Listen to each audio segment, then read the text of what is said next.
বিনিয়োগ বাড়াতে সহজে সুদ হার কমানো সম্ভব না, আর মূল্যস্ফীতি কমাতে নীতি সুদ হার বাড়ানোই একমাত্র উপায় না। এর জন্য ঠিক করতে হবে বাজার ব্যবস্থা। রাজধানী সিডাব মিলনায়তনে ব্যাংকিং অ্যালমানাক 2024 বইয়ের মোড়ক উন্মোচন অনুষ্ঠানে এসব কথা বলেন অর্থ উপদেষ্টা। নতুন এবং ফিরে আসা গ্রাহকদের জন্য নগদে চলছে ক্যাশব্যাক সহ প্রতিদিন হাজারো উপহার জেতার সুযোগ। হবে আশা আর ফেরা, সারপ্রাইজ সেরা। নিত্যপণ্যের দাম নিয়ে এখনও স্বস্তি ফেরেনি। আয়ের সাথে মিলছে না ব্যয়ের হিসাব। সরকারি তথ্যও দিচ্ছে তার প্রমাণ। ডিসেম্বরে দেশের সার্বিক মূল্যস্ফীতি বেড়ে দাঁড়ায় 8.49%। নভেম্বরেও যাচ্ছিল 8.29%।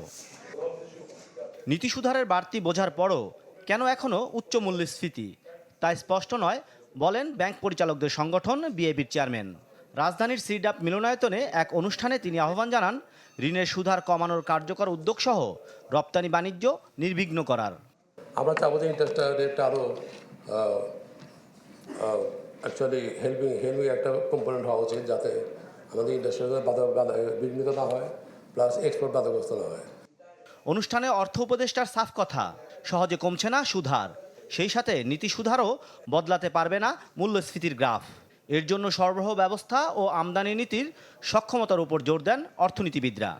ইনফ্লেশন কিন্তু শুধু monetary policy, bank rate, policy rate বাড়িয়ে কন্ট্রোল করা যায় না, আর সাপ্লাই দিয়ে অনেক সময় কন্ট্রোল করা। আমি সেখানে সবসময় বলি inflation is a political dimension.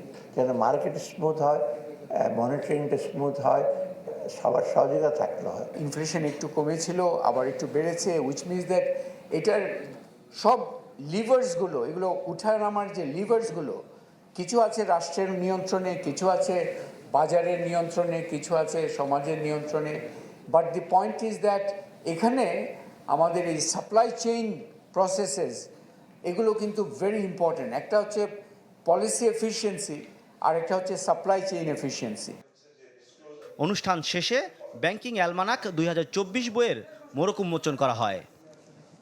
Masum Mia, channel 24, Dhaka.